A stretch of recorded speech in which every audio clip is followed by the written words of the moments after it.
Well, hello and welcome to episode 136 of Drink the Movies. I'm Brian here as always with Michaela. And Michaela, you go back to our childhood. There was this trilogy of films that came out. Indiana Jones, you had Raiders of the Lost Ark, you had The Temple of Doom, you had The Last Crusade, which is kind of the one that, we grew up on there. And that was great. That was great. Everyone loved Indiana Jones, said, we love this guy. Can we get more Indiana Jones? And it turns out that you could. Kingdom of the Crystal Skull came out in 2008, about 20 years later. People were a little bit hot and cold on that. I mean, it made a lot of money, but pretty Hmm. divisive in terms of Indiana Jones. Were we ever going to see this character back in action again? Yes, we are. 2023 Dial of Destiny is coming out, and we're here to talk about it. That's right. All the things. Talking about Phoebe Waller-Bridge. We're talking about the return of Sala. Talking about Harrison Ford. He's like 80, 84, something like that. And he Yeah. still looks amazing. He looks exactly the same. I mean, except for white hair. That's it. It's like he's part vampire. I'm convinced. Part vampire for sure. And maybe this Dial of Destiny has something to do with how good he has aged. I don't know. We're gonna have to talk about this movie to find out for sure. But before we do that, Michaela, it turns out there are some really fun themed cocktails you can grab down in Disney World land, and that's what we're going to be covering this week. So why don't we do this? Let's take a quick break, and we'll be right back to whip up this week's cocktails. So this week, Brian, you did all the research to help find these cocktails. You found them from WDWNT.com, which is a Walt Disney World website. We're going to do multiple cocktails because, of course, we have to. And Right. we're going to do a mocktail, which is great because my son really wanted to join in on the festivities. It's kind of a big deal because I think this is going to be the last installment of Harrison Ford being Indiana Jones. I think he's still doing a lot of his own stunts. I don't know how he's doing any of this. I mean, I can't get out of bed without cracking a neck Yep. or messing with my knee, and I'm half his age. So it's a big deal. We wanted to do it right, and so I guess let's get started with the lan. Oh God. You almost had it. It's La Atlantique, green tea. La Atlantique. Yeah, that rolls right off the tongue for sure. But this is a really delicious mocktail, Michaela. And yeah, we had to do three drinks, right? We spun up the Dial of Destiny and it said, hey, you guys need to do multiple drinks today. And that's what we're That's doing. right. So as you mentioned, this comes from the Walt Disney World News Today website. They were kind of highlighting this because if you go to Hollywood Studios down at Disney World, they have just opened up this little bar where the Indiana Jones store used to be, and you can get a couple of these cocktails there. So we wanted to try our hand at these, see what we thought, and these were pretty good. So let's get started with this mocktail here, the La Atlantique green tea. So what you're going to do is you're going to brew up a little bit of some pomegranate green tea. Let that cool, and then you're going to throw this into your shaker tin. So we got 2 ounces of the pomegranate green tea. 2 ounces of fresh squeezed blood orange juice, half an ounce of lemon, and a quarter ounce of agave syrup. Now, whenever I'm using agave syrup, I just give it kind of a little squeeze, roughly like a bar spoon's worth in there. I don't ever really measure it because it's all sticky and stuff. So put that into your shaker tin with some ice, shake it up, and strain it into a little rocks glass with a big ice cube in there, and you'll be good to go. So La Atlantique green tea. Michaela, what do you think about our mocktail here? I really liked it. I liked the blood orange, obviously, is one of my favorite flavors. It's just sweet enough. If you like green tea, then this is not going to bother you. If you're not a green tea person, I think this could be a little earthy, on the earthy side for you. But what you could do is just top this off with something like sparkling water, club soda, and that'll take kind of the edge off from the tea feeling, if that's going to Mhm. bother you. My son doesn't drink any sort of iced tea at all because he's a normal human, and he loved Wow. this. Hot So take. Hot take. Going yeah, hot I take on know. the hot take on the iced tea. Yeah, that's fair because I don't really like iced tea myself, but this was really good. I like the pomegranate kind of addition to it. And I actually, despite not liking iced tea, I do like using tea in mocktails because it has kind of this tannic characteristic that you find in Yeah. like red wine, that you find in kind of your whiskeys and things like that have like that barrel, aged component to them will have a little bit of that tannin, and you get kind of that same kind of mouth feel, that tannicness there, which kind of is like that dries your mouth out kind of sensation that you get when you drink like a nice red wine. So green tea is good for mocktails, is good in this one. I really like the way this one came together. And the next one here, the Adventures Margarita, that's going to require some tea too, Michaela. Yes, half an ounce of green tea. It's also going to require some tequila. So we're going to start with that. So in a shaker tin, you're going to add 2 ounces of any sort of silver tequila you have. Because this is not a frozen margarita, we picked a pretty good one. So I would pick a silver tequila that you wouldn't mind sipping.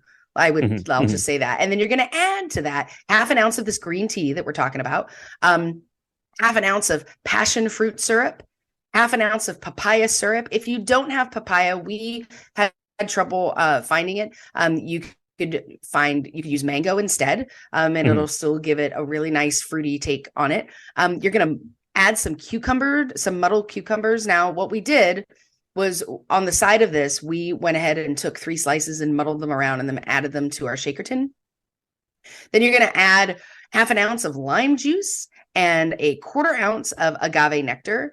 And again, we just used a bar spoon. We did not get super technical with the agave nectar. So you're going to add all of this into a shaker tin with some ice.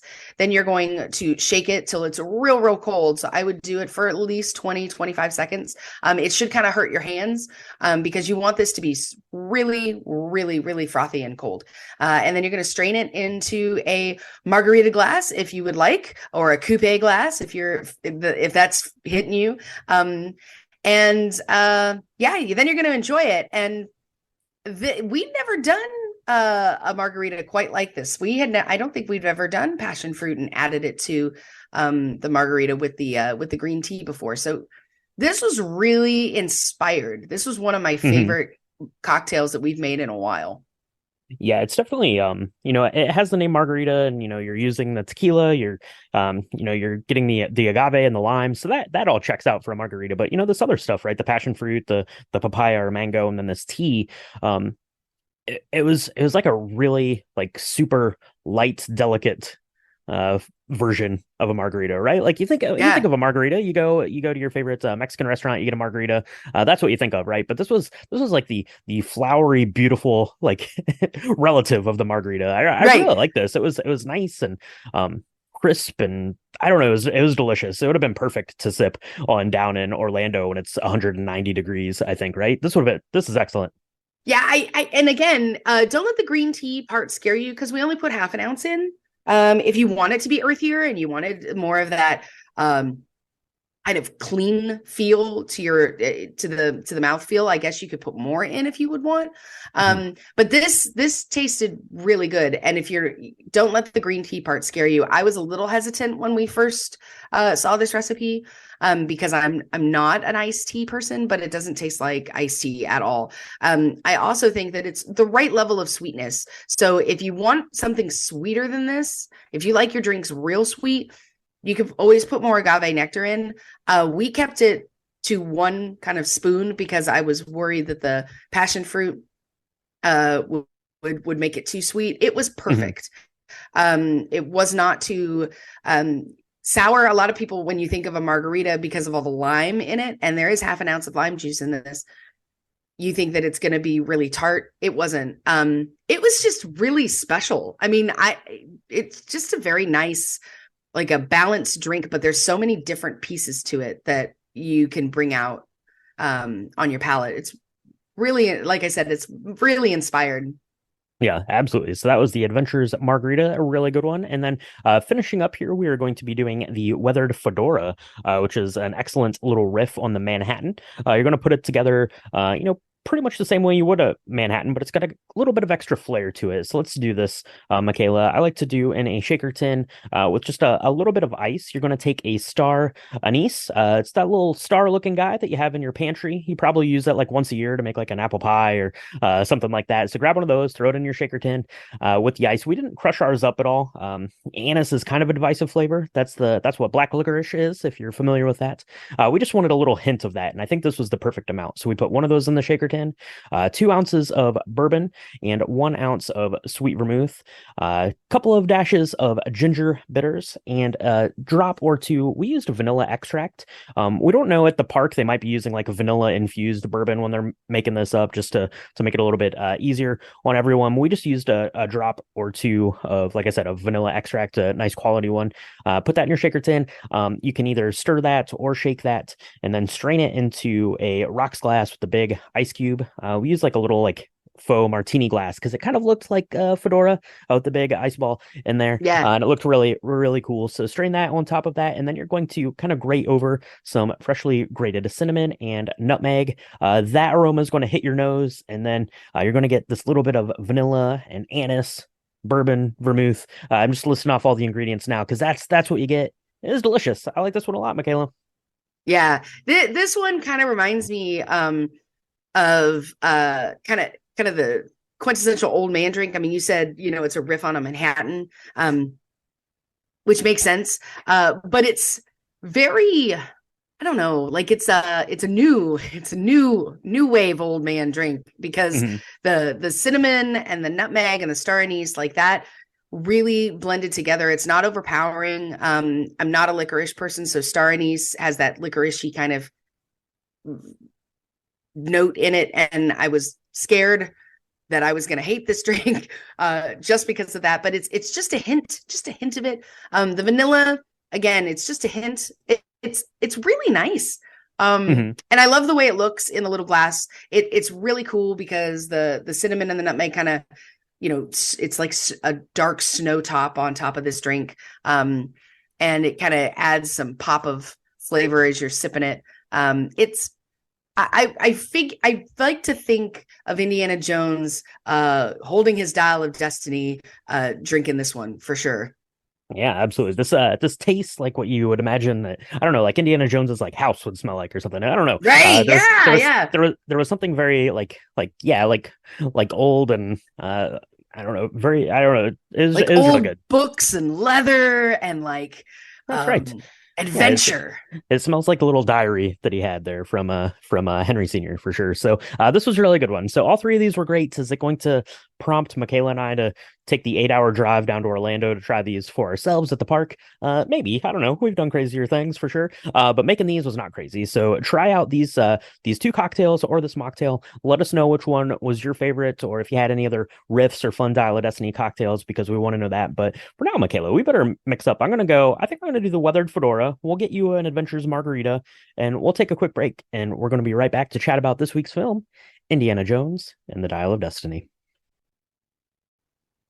Spoiler warning for Indiana Jones and the Dial of Destiny. If you've not yet seen this film, you should, number one. You should definitely see it before you listen to this podcast, because we're going to talk about all the things. We're going to have some ruminations over things that aren't shown in the film that we don't understand, maybe.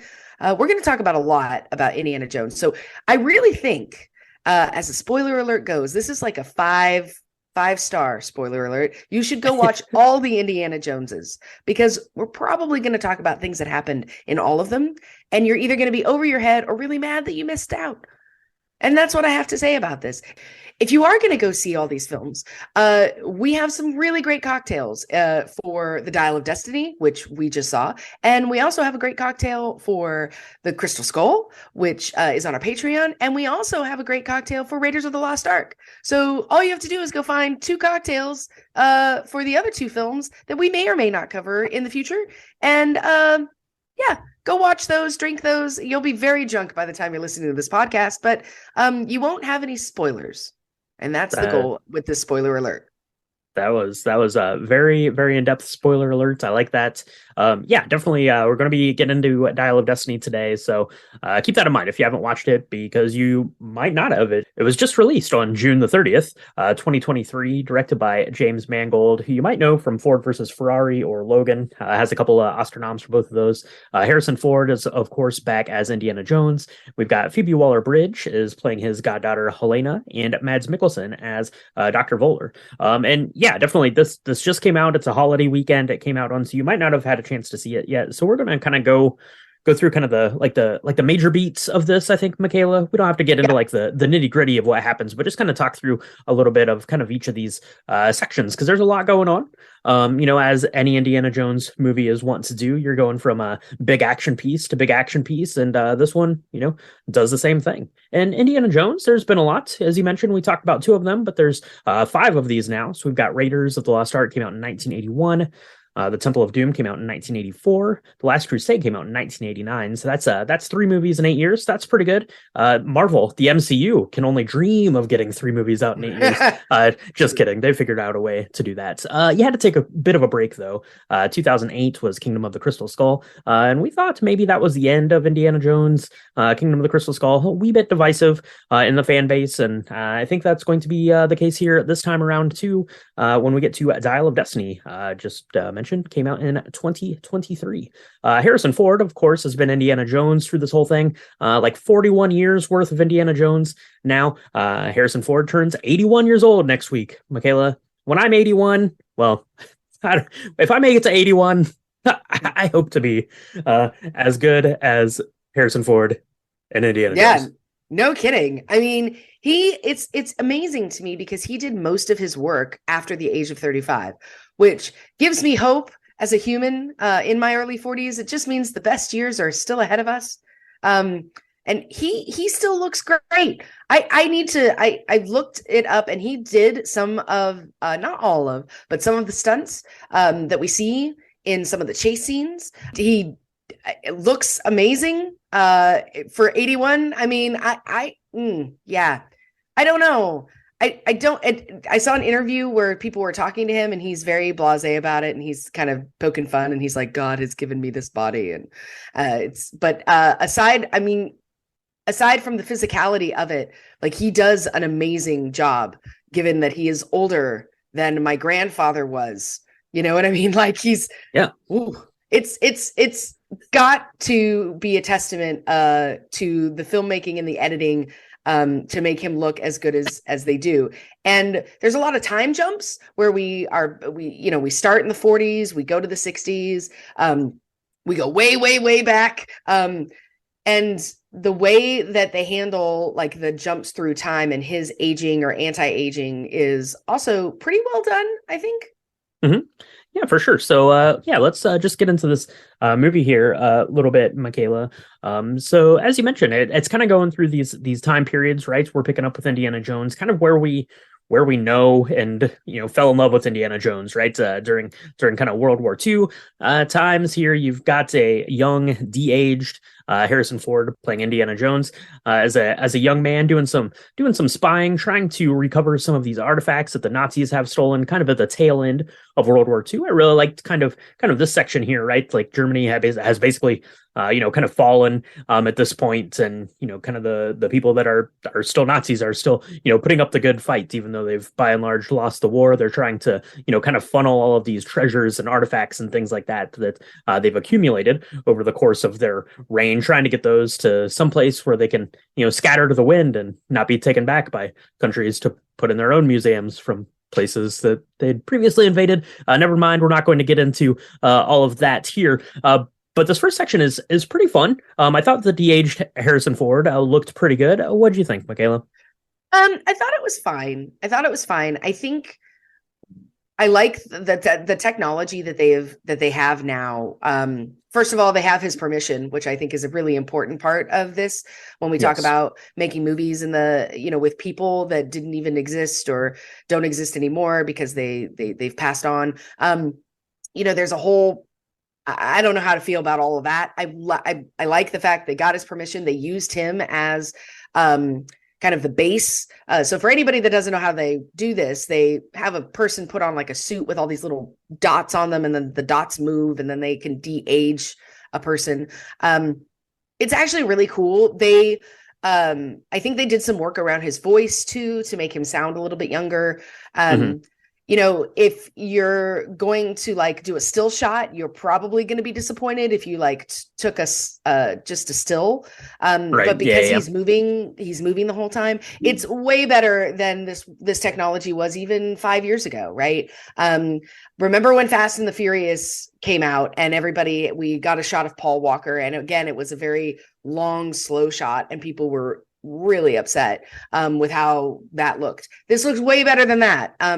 But it's still CGI-ish. But the thing that I love about this piece is that they show his love and his attitude around artifacts yet again, right? I mean, Indiana Jones is famous for going after things for the sake of making sure that they're preserved and putting them in museums. And he doesn't care about the money. He doesn't care about the politics behind all of these things. And he and his friend were in this spot, actually just trying to save some of these artifacts from the Nazis, not just because they're anti-Nazi, which is a good thing, but because they knew that the Nazis would put it somewhere and it would never be seen again, or it would be melted down and used to create bullets or some stupid Right. stuff, right? So Yeah. they are, truly students of archaeology and are fascinated by all of these things. And so it's kind of a bait and switch at the beginning, because they're looking for this dagger that drew blood from Jesus Christ. Mhm. Yeah. And apparently that's what they're looking for on this, in this kind of castle looking thing. They end up finding it, and then they get on a train, and then there's this whole big part where Indiana Jones is looking for it, and then he finds it and realizes, it's a fake. It's not real. But then there's this other artifact that's even more important that no one has talked about and no one knows about. And it looks like a really cool watch clock dial thing. That's right. Yeah, that's right. The Archimedes dial there. Gonna have to look up the exact name of it because I can't remember because it's a really long word. I really like this kind of first section. You mentioned his friend Basil Shaw. He's played by Toby Jones. We are big fans of Toby Jones here at Drink the Movies. Yes, So we he's are. great. He's going to be kind of very important, obviously, throughout the story as someone who has going on to study this artifact that they recover. But I really like this. I mean, kind of right off the bat here, this film was real expensive. Estimates in like the 250 to 300 million dollar range, which is a lot of money to spend on a film.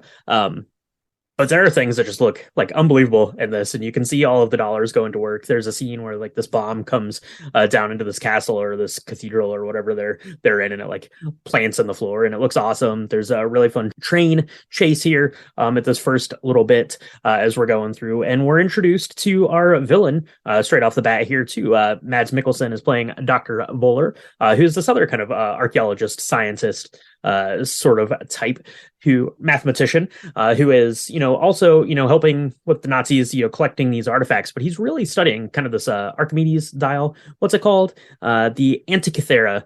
That's what it's called. Yeah, the Antikythera. That's what it's called. That's what he thinks is the most important, right? Quick aside, I really like that they brought the spear kind of into play because that kind of wraps up the quote unquote like Nazi trilogy story for Indiana Jones, right? You had the Ark of the Covenant, you had the Cup of Christ, and now you have the spears. So that's kind of hitting all your bases there for the religious artifacts for the Nazis. But we're going straight to this Antikythera mechanism and fast forward to 1969. Yeah.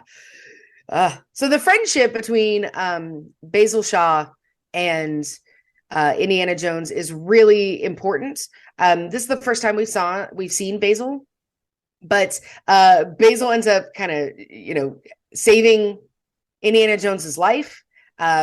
He keeps referring in this opening scene to his daughter. He has a daughter named Helena that they lovingly call Wombat. I don't quite understand that, but it's cute. And we move on to 1969, which is sometime after this, right? And we're in New York, and it's very, I have to say, it's a little disorienting, because we remember, if you watched The Crystal Skull, he was just made dean of the school there that was in California, but he's in New York. He is a teacher, and he's about to retire. So you don't know when that change happened. He's also living alone, which is not what we expected. He lives in this little apartment. He's got a lot of hippies living all around him. It's the 60s, I can call them that, right? They've Sure. got like loud music. There's a lot of war protests happening. There's a lot of people really angry at the man. It's kind of like today, only less people. I don't know. He is very curmudgeon-y and old, and he lives in this little apartment by himself. We see the fact that he's got this legal separation document between him and Marion, which makes us really sad, or at least it made me really sad. And I was like, oh man, I thought she was going to be in this film. Is she not going to be in this? And I was so glad to be wrong. That's right. Yeah, it also makes Indiana Jones sad, right? He's going through his time here at Hunter College. He's kind of, you're checking in with him, doing some teaching there. The kids look bored as get out. I really like kind of that juxtaposition, right? So you get like Raiders he's teaching, and the girl's there with like "I love you" written on her eyelids, right? And this one, everyone is bored to tears as they're watching him like put slides up on this projector. It's pretty great. This is his last day of work. He is being given a clock. He is on his way out the door to happy retirement. I really like he does not care about this little clock that they gave him at all. A little bit of foreshadowing maybe for this Antiquity mechanism we're going to be talking about here, and he just gives it away to someone on the street. But it's an important day, right? We've landed on the moon, so the Apollo 11 astronauts are in town for a big parade, a little bit of a shindig, and also someone else is coming into town by the name of Helena, the goddaughter of Indiana Jones, played by Phoebe Waller-Bridge. She's in town. She wants to talk to Indiana Jones about this Antikythera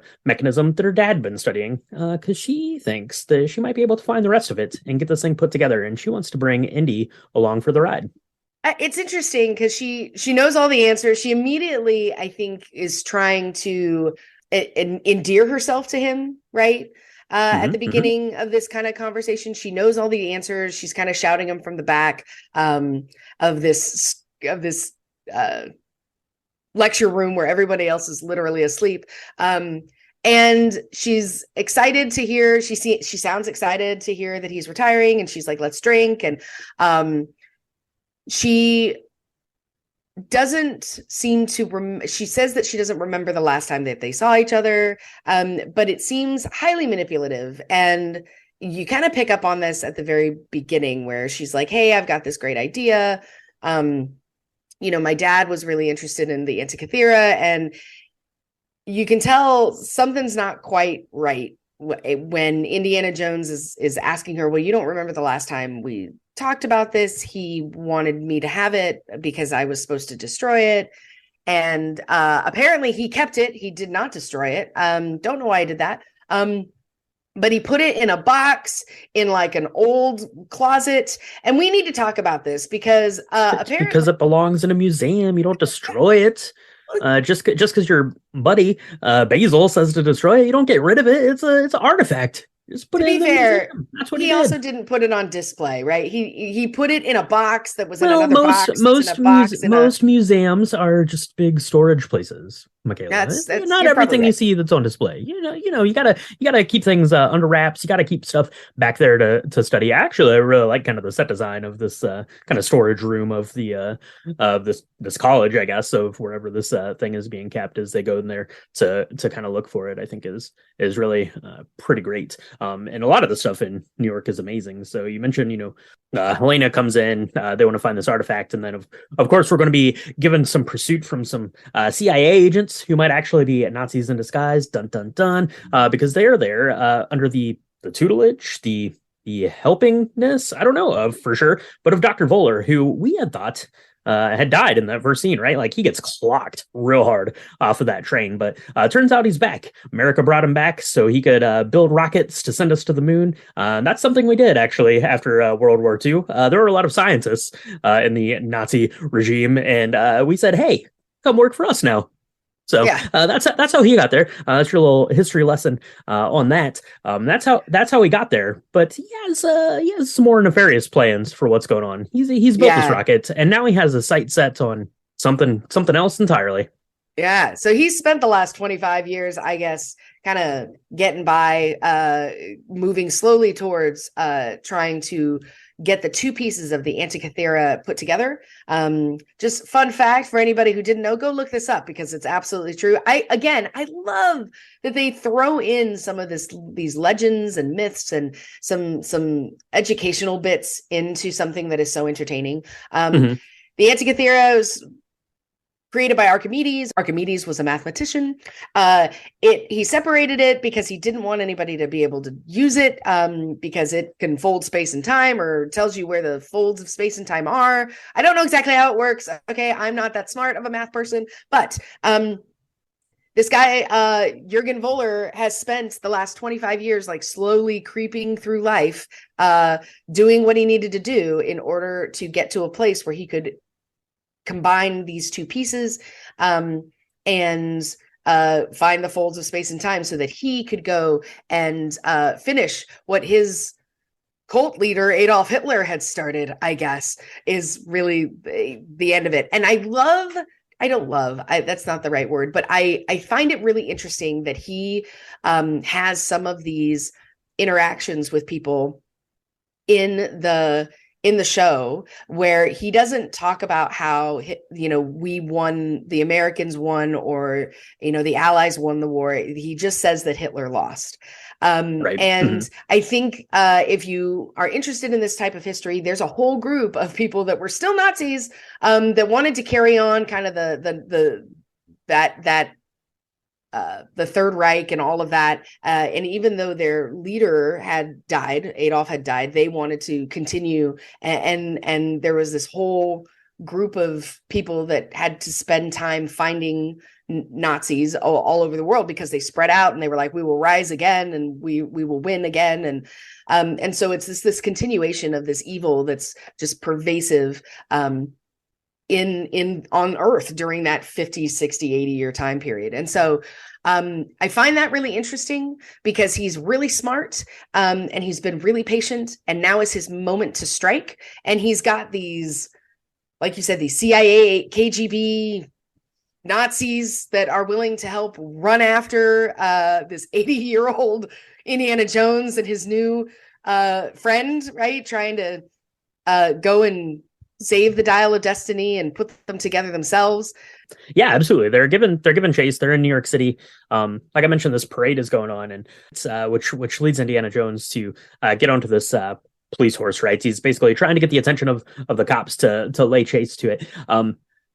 And this looks unbelievable. This parade, it looks so amazing. There had to have been like 50,000 tons of streamers that they're using. That's where your $300 million comes in. It's streamer budget for this parade. But the parade looks great. The horse chase is great. You probably saw it like in the trailers as it's running, through the streets and down the stairs and into the subway. It looks unbelievable. It would appear as though Harrison Ford is really riding this horse. I mean, obviously, it's not really getting run down by subway cars, really, but I thought that this looked amazing. Kind of this first chase scene, and this movie has a lot of chase scenes, and they all look great. Think of Ford versus Ferrari, right? That's your director here. Yep. showing his chops here in these chase scenes. But this one here on the horse is really fun. It felt very Indiana Jonesy to me, and he's able to get the slip on these CIA Nazi sympathizer helper of Dr. Voller. So what happens, right? So we got Helena. She's got this Dial of Destiny, this Antikythera mechanism. She is going to be on her way to go sell it, because it turns out Helena Shaw is kind of this more of the plundering type of archaeologist, less of the this belongs in a museum. This really belongs a capitalist. That's what she would call herself. That's right. This doesn't belong in a museum. This belongs somewhere where it's going to put money in my pocket. That's what she's all about, and she is going to Morocco to try to sell it. So Indiana Jones, he's a smart guy. He knows that that's where she's going. He calls up his friend Sala, says, "Hey, can you give me a ride to the airport?" Sala says, "Of course I can. I can even go with you if you want." And he says, "No, Sala, this is just me. This isn't an adventure. This is just me. I gotta go talk to my goddaughter, tell her that she's being an idiot. Get this thing back. We'll put it back in the museum. Problem solved. There's already like Nazis and CIA agents. They think I killed a guy. Let's go do this. So next stop is Tangier. Yeah. I love that they brought Sala back. I love that they continued Sala's story a little bit. He talks about his grandkids and he's got a cab. So he was able to help Indiana Jones get out of the city. I don't know how hard it was to buy a plane ticket when you were wanted for murder. Probably, I guess, not that hard in the 60s. It would be really difficult to do today. They have a way of locking that down. But I do like, first of all, we still travel by map. I love that they kept that, that whether he's on a boat, or traveling through the sky, we get to see where he's going on the map, which is really cool because I may or may not have known exactly where Tangiers was. But they go to Tangier because that's where Helena is, and she's selling this dial half.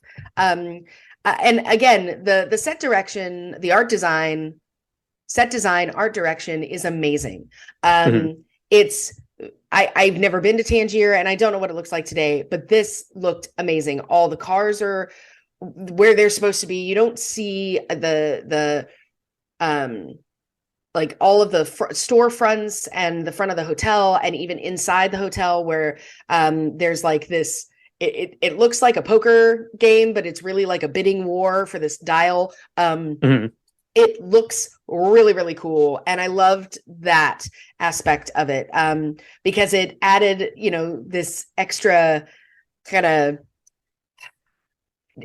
elegance to the desert, right? Because we've seen a lot of deserts from Raiders of the Lost Ark. And this kind of added this kind of club dimension, which was really cool.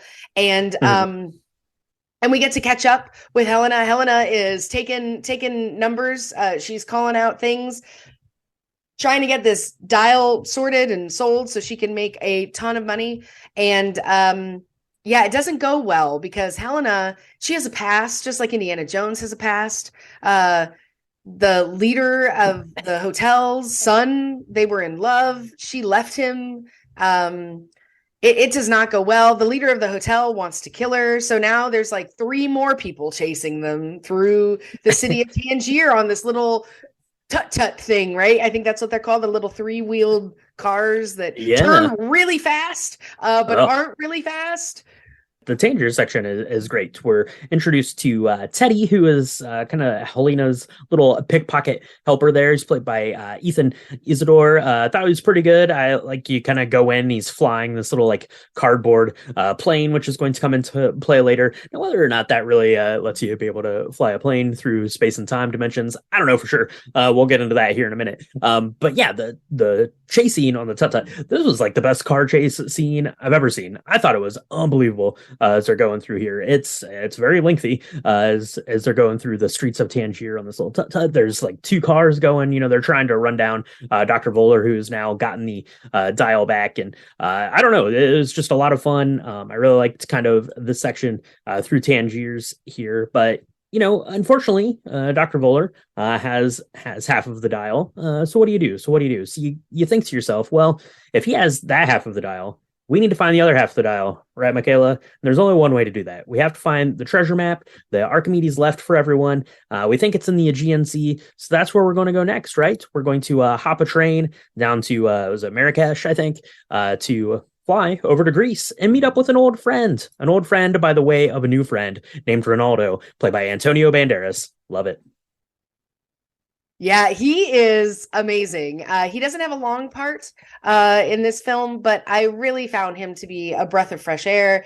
He is really helpful. He's really a bright point in this. And I have to talk a bit about the scenes on his boat and then underwater. So I was real concerned when Indiana Jones started talking about, hey, we think this second dial of destiny, the second half is underneath this water.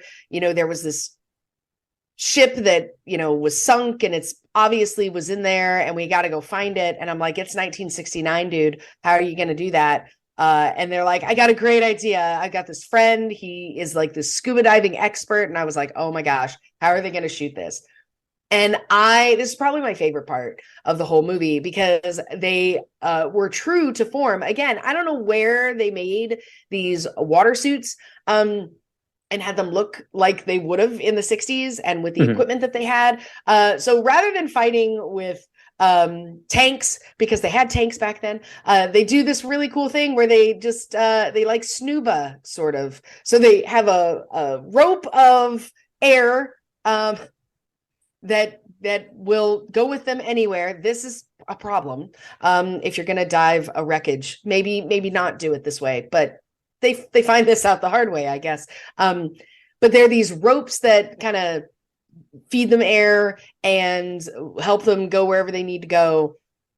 And I guess the idea behind that is because they didn't have time to learn how to like not die underwater any other way. But they have these big belts full of lead or something really heavy to have them sink down. And I just love some of the shots that they give with, both Phoebe Waller-Bridge, Harrison Ford, and then Antonio Banderas is kind of looking on over this chasm of death. They're, looking through all this wreckage and they see this big box that also looks like it's made out of something really heavy. And it's like someone's got it with their cold, dead hands. And there's like a billion eels, which basically are sea snakes. They're not sea snakes, but they look like they could be snakish, and it drives poor Indiana Jones nuts. And they're real angry. They're angry at him for taking their treasure. They're angry eels. That's right. Yeah, straight from Ursula's lair there. This probably got the biggest laugh at the theater last night because when I think it's Teddy or something, is like they look like snakes, and of course Indiana Jones like they don't look like snakes. Knock it off, which I thought was pretty great. The underwater section here, it looked unbelievable. It was so crazy. There's a particular shot. I don't know how they did it. I don't know if this was all done on some sort of like green screen wizardry. I don't know if they were in a dunk tank. I don't know how they did it. But Ronaldo is standing there kind of on this rift, right on this lip of this cliff. And he looks up and you can just see like the underside of the boat. And it looks unbelievably good. Like the sun is coming through the waves. It looks so super cool. But the moral of the story is they find this kind of tablet thing that they're searching for there, the Graphicos tablet. But unfortunately, when you do that, Dr. Voller, your Nazi enemy, is going to show up. They're going to kill everyone else that's on board, and they're going to force you to decipher this. Now, up until now, right, you've been pretty chilly here on Helena. She has not been a particularly good apple, but it turns out, she might have a trick or two up her sleeve. Maybe she is not going to just, only look out for herself. Maybe she's going to grab a stick of dynamite and do her best to save Indiana Jones and Teddy and get out of there, with the knowledge that they need to go and find the other part of this clock mechanism. So that's what happens, right? She creates a little bit of a diversion, blows up this dynamite. They get on the boat and head off. Bad news is that Dr. Voller is going to take out his binoculars and say they're not going to Egypt, which is where they said they were going. They're going the other direction, which means they're going to Sicily, right? There were only two places they could have been going. So that's where they're off to next. They're going to Sicily to go into this cave, which is, what is the cave of something? I don't remember. The cave of, I don't know, some goddess. Archimedes' tomb. That's what it is. Yeah. But Athena's on the outside of it, and that's really cool. I love that part. Yeah, well, yeah, because it's Athena's cavern, right, and that's where Archimedes' tomb has been hidden. It's really kind of neat. One of the things that I thought was really interesting, kind of about this section. This is very much like this, going into this tomb, which is not really something we actually saw too much of in Indiana Jones, right? He goes into the tomb like under Venice to get that tablet. So kind of like that, but this to me felt very much like if anyone who has seen the Uncharted movie or played the Uncharted games, which drew a ton of inspiration from the character of Indiana Jones. This section in this tomb looked like live action Uncharted come to life right here, where they're going through. There's like these puzzles that they're solving to get there. I don't know if they're paying that back or if that just made sense for the story, but I really kind of like that section. And of course, kind of this swashbuckling archaeology bit is what we all love about Indiana Jones. So I really liked this section through here. Yeah, no, I did too. I thought, first of all, I really liked the way they tip their hat. Helena calls Indiana Jones Jonesy a couple times, which is what the last person did that was a traitor to Indiana Jones and ended up dying because they cared more about Hmm. money than about the archaeological artifacts themselves. And Helena really takes that tide and changes. And I love the part where there's the block that's supposed to tell them that they're going to Egypt is actually made of wax, and they light it on fire and the wax melts. And then this dial, this other piece, that's the graphicos, which basically it's just this gold circle of Sanskrit or something that I can't read. And it's like readable by only Indiana Jones. It shows up and it's really cool. I think that the labyrinth part of this, where they're going through and they're seeing all these old statues. I know I just said the other one was my favorite. I love this part though, because they've got a couple of really cool like drop-ins where like they have trap doors that exist. They have these puzzles they have to solve. They have things they have to figure out, and they're in hot pursuit by Jurgen and all of his, people, right? And they're going through and trying to find this cavern that is actually holding Archimedes's corpse. And when they get there, it's a very foreboding kind of feeling, because you're supposed to be really excited because we think that this is where the second half of the dial is. But his tomb doesn't look the way it's supposed to look. It's got this weird looking eagle falcon Yeah. on it, and the falcon seems to have propellers, and that is my first tip off that something is not right. Something is not right. Yeah, that's right. It's a phoenix, right? Yeah. Helena looks at it and she's like, there's something wrong with this bird. And Indiana Jones isn't even looking at it, right? He's looking in the tomb. He's like, it's a phoenix. Everyone had a phoenix on their thing, no big deal. And she's like, this one has propellers. Also, there's a watch in here with this guy. Watches not invented for like 1,000 more years. What is going on? This is something tricky. And about this time, Dr. Voller and his cronies show back up, right, to take the half of the dial, because that's what Indiana Jones does. We talked about it, in our episodes that we've talked about Indiana Jones. Indiana Jones, really good at finding treasure, really bad at keeping treasure. Yep. So that's what happens. Dr. Voller grabs the other half of this thing. He slides them together and says, all right, now I can go back in time. I can fix what Hitler did wrong. And you talked about this a little bit, right, as we're getting onto the plane here. And Dr. Voller is giving kind of his Bond villain monologue about what he's doing and why he's doing it. I really thought it was a really interesting take, and not something that I really remember ever kind of coming across in films, where, when films talk about World War II and, from like the, looking at the Nazis and Nazi perspective, that's not really something that gets brought up or by these people, that, Hitler Right. basically messed up and he wanted to go back and fix all the wrongs, right? It was, yeah, he'd mentioned Right. it throughout the film, right? We didn't win the war. Hitler lost the war, and he wanted to go back and correct all of those mistakes and stuff, which I thought was kind of an interesting take, and a little bit of a different kind of twist on that World War II Nazi story here from our characters. So they're on the plane. He's got this Archimedes dial cranked up. He's like, I'm going to use this. Okay, that'll send me back to, I don't know, 1939 or whatever it was. He was going to go do some battle. He was going to make his way up to Munich and have this conversation with the Fuhrer about what was going to be happening. So I like that a lot. But Indiana Jones, smart guy. He's like, when he made that dial, right? The continents hadn't shifted like they have over the last 2,000 years. Your alignment is off. We're going to go to the wrong place. You better stop. And I really liked, and this is very much because Mads Mikkelsen is amazing. You kind of see like this like little like earworm that Indiana Jones puts into him, and it just starts like eating on him and eating on him and eating on him until the point where he realizes that Indiana Jones is right. But it's too late, because we're going through this rift in the sky, and the time is, I don't know, a long time ago. Yeah. I love it because you can't mess with math. And I love that they made mathematics. They kept saying things like, hey, math works. It made the rockets work. We're going to the moon because it works. Like math is irrefutable. It either is or it isn't. And when they're on this plane and again, all of the bullets start to move, all the metal starts to move. I'm thinking, oh my gosh, the crystal skull is going to come out and like do something, but that does not happen. That would have been amazing. It would have been fun. That would have been cool, right? Where the aliens are like, no, we're not going to let you do this.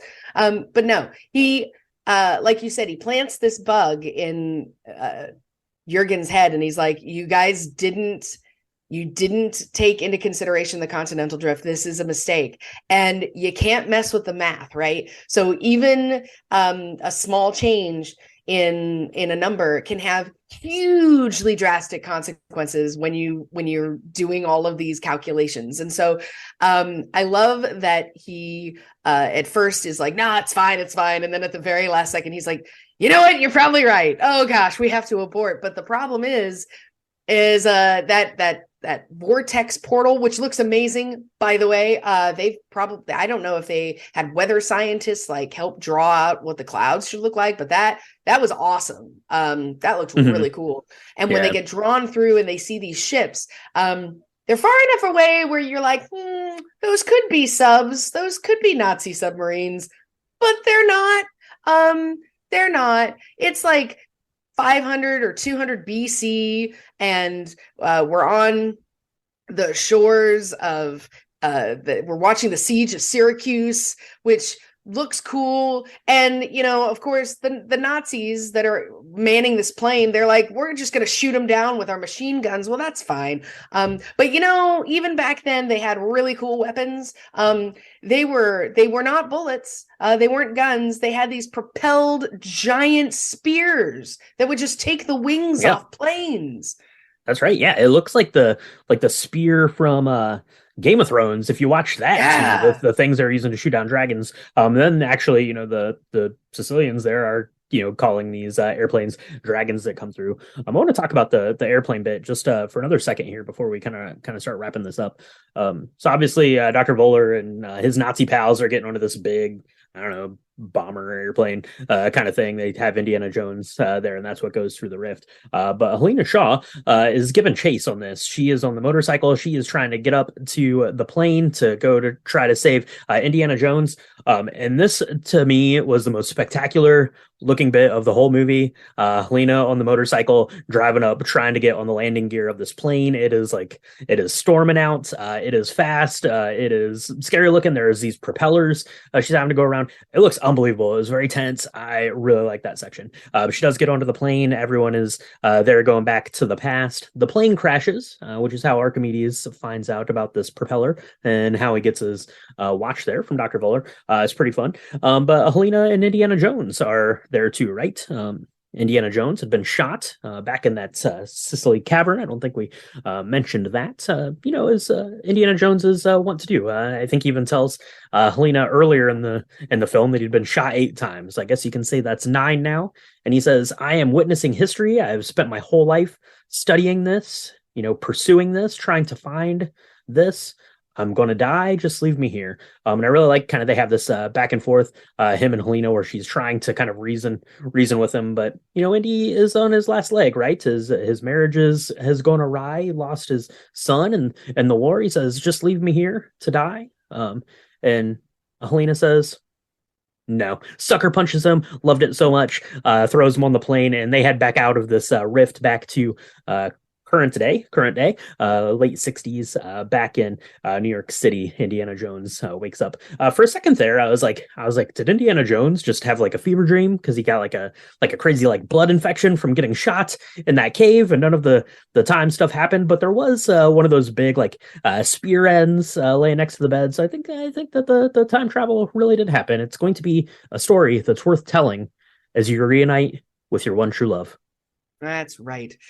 So Helena's there. She's, saying, "Hey, how you doing?" Because he's bandaged up, he's got bruises everywhere, and he's totally, he's in bed, and he's putting on a shirt. He's and 81 years old. He's 81, and he's like, "Yeah, how you doing?" And she's like, "Oh, I'm fine." And Sala comes in with Teddy, and everybody made it back. Um, I do love the last kind of big conversation that they have when they're in that Syracuse on the shore. First of all, it looks beautiful.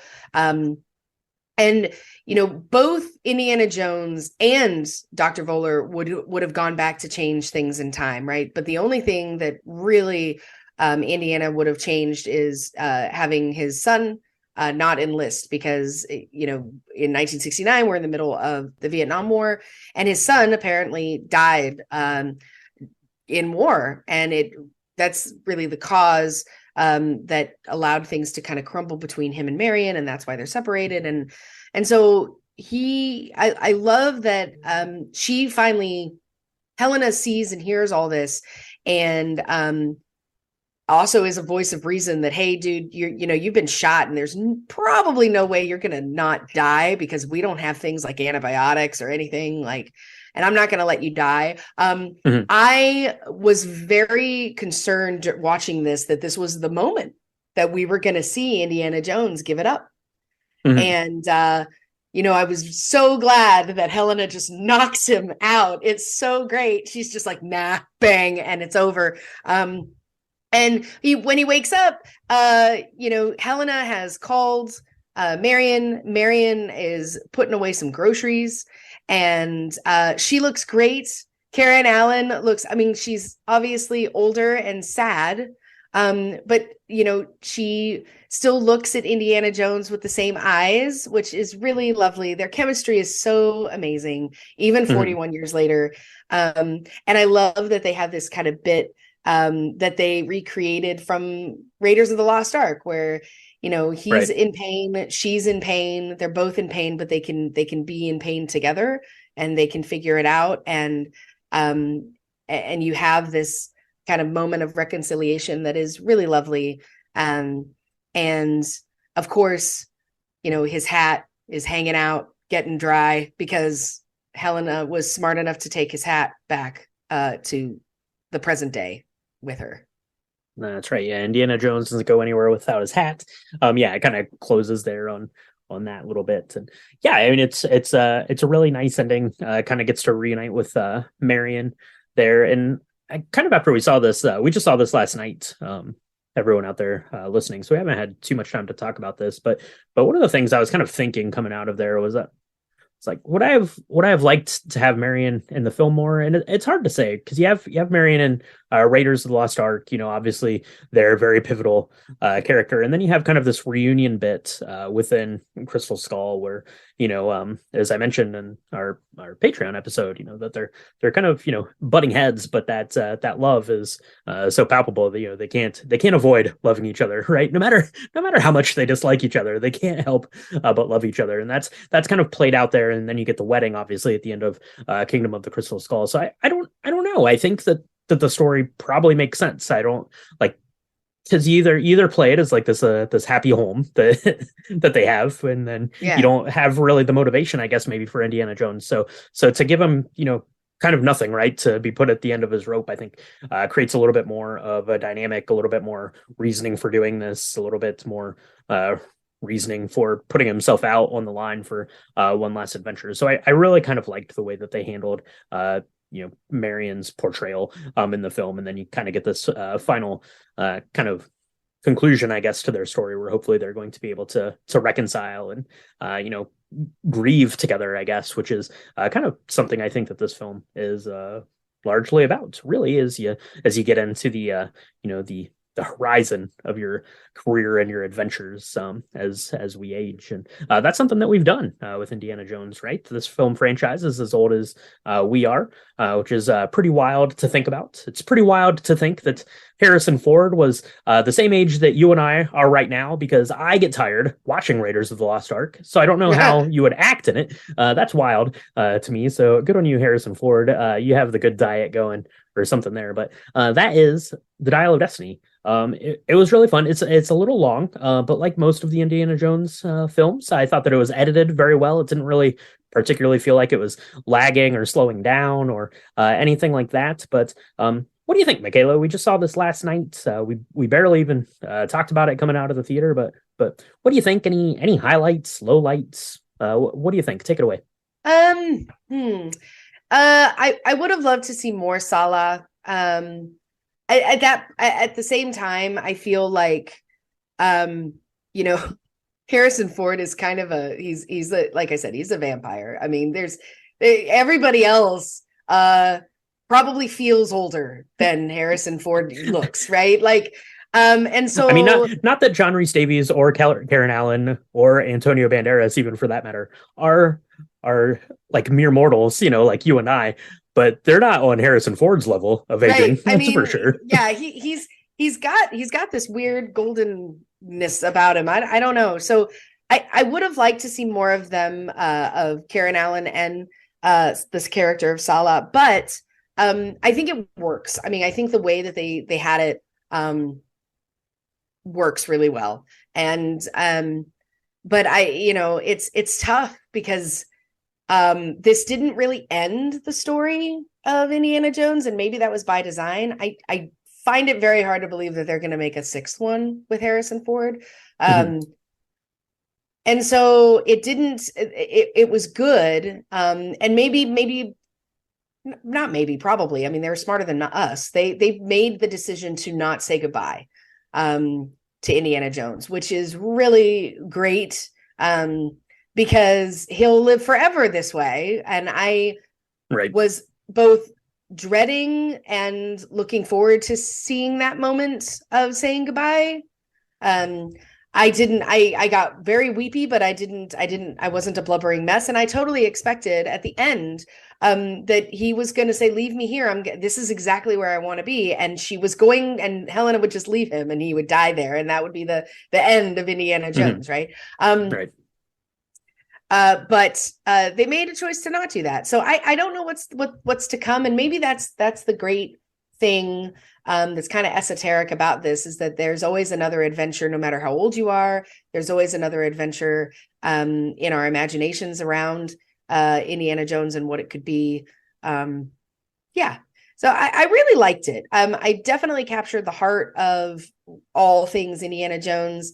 It's hard watching these films when you're 8 and then watching a film when you're 40, and seeing it with the same eyes. I don't buy into the critiques around it not being realistic. Come on.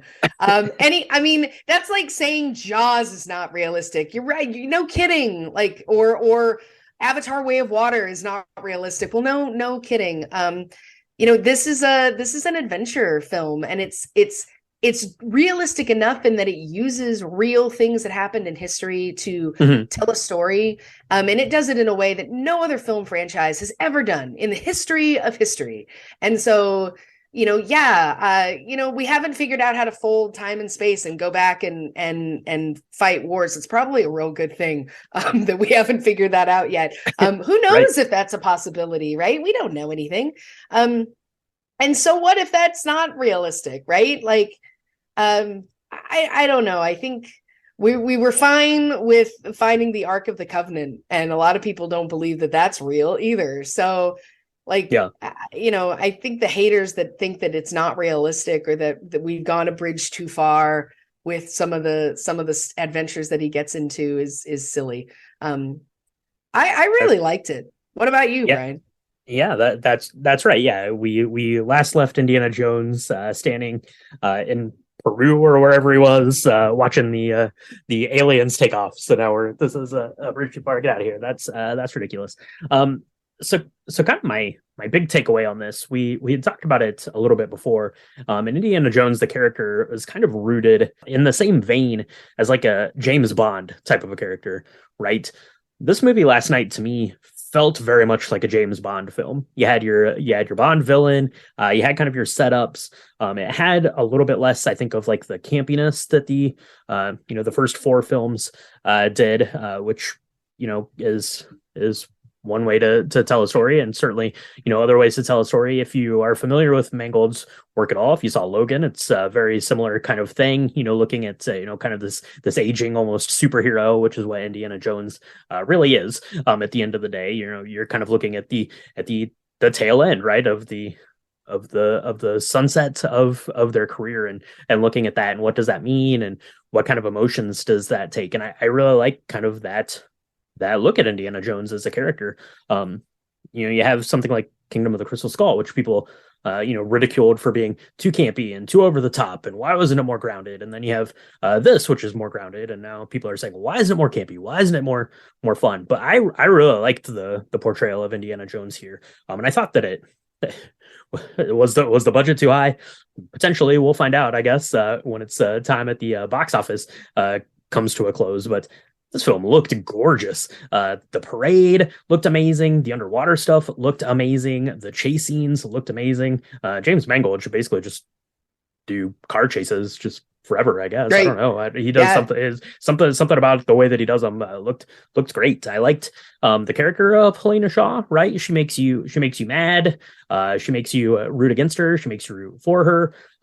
She is very much, she's like the archaeology version of her character in Fleabag, which we're big fans of here as well. So that makes a lot of sense. I really liked kind of her quippy and quirkiness. I thought that it played pretty well off of the more gruffy stubbornness of Harrison Ford's Indiana Jones. I really liked kind of that classification there, and I thought that it was fun. Like I said, 2 hours and close to 40 minutes. It was pretty long, but it didn't feel long to me, and I thought it was fun. I thought it was a good ending for a great character.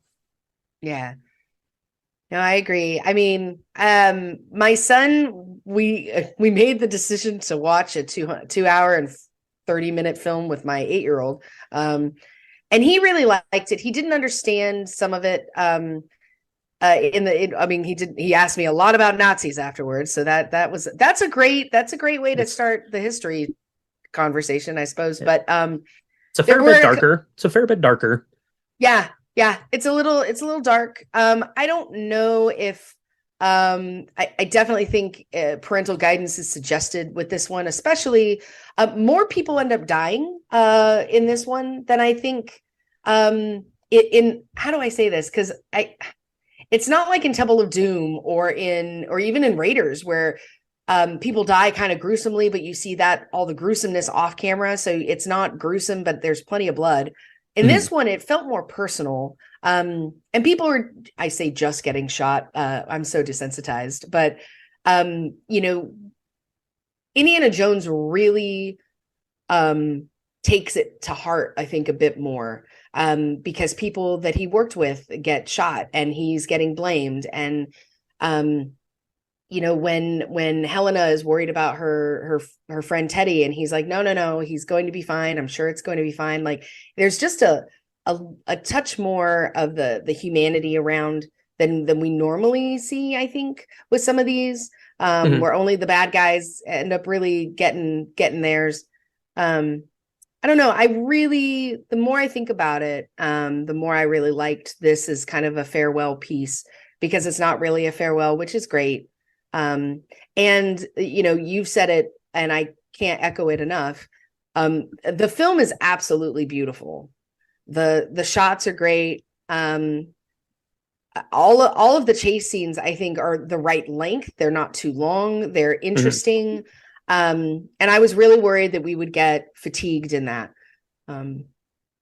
Because this is the fifth time we've watched, I don't know, 3 or 4 car chases. And yet every time it felt new, it was creative. And basically what this means is that the director just needs to continue to do chase scenes with whatever he does. Right. We're going to bring back Steel Magnolias and somehow there's going to be like a chase scene in there somewhere. I don't know. James Mangold is amazing.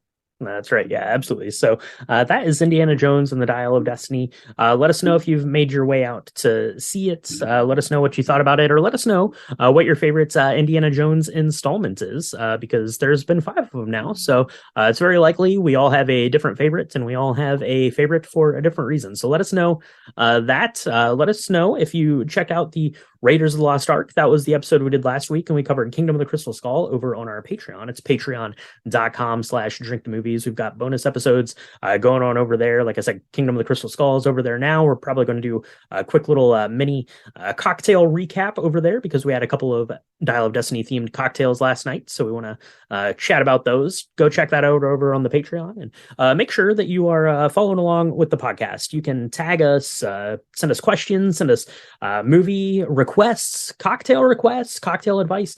Do that. The best place to do it is on our Discord. That link is in our bio there on our link tree, but you can do that on our social medias too. It's at Drink the Movies on Twitter and Instagram, as long as Twitter is still around anyways. On facebook.com/drink the movies. That's the best place to find us. You can go to our website. It's www.drinkthemovies.com. We've got links to all that stuff. We've got recipe stuff there. We've got episode recaps. We've got all the good stuff there. And you want to make sure that you're following along, right? We've covered a lot of Indiana Jones. Now we're going to be switching gears next week, Michaela, to talk about one of your favorites, Noises Off. So people are definitely going to want to make sure they're subscribed to the podcast so they know the second that that sardine cocktail we got coming is headed their way. Where can they do that? You're that was a spoiler for Noises Off. And it's a personal favor to me. If you could just give it a listen or go see the movie because it's amazing. You can find us on Apple Podcasts, Spotify, anywhere where Spotify podcasts are distributed and supported. Whatever you're listening to now, there's a subscribe button. There's a follow button. Press those buttons. Leave us a 5-star review. I don't know how complicated that is. I was trying to do it earlier on my Apple podcast for another podcast that I really like. It can get complicated to do that. I don't know. But if you do that, more people will learn about us, and we're building a really amazing community. Or actually, y'all are building it for us. We're just here. And we're so grateful because we love talking cocktails and movies. And it's just the best job ever. So, the more you listen and the more you tell your friends, the more we can get the Drink the Movie stuff out there, which is pretty cool.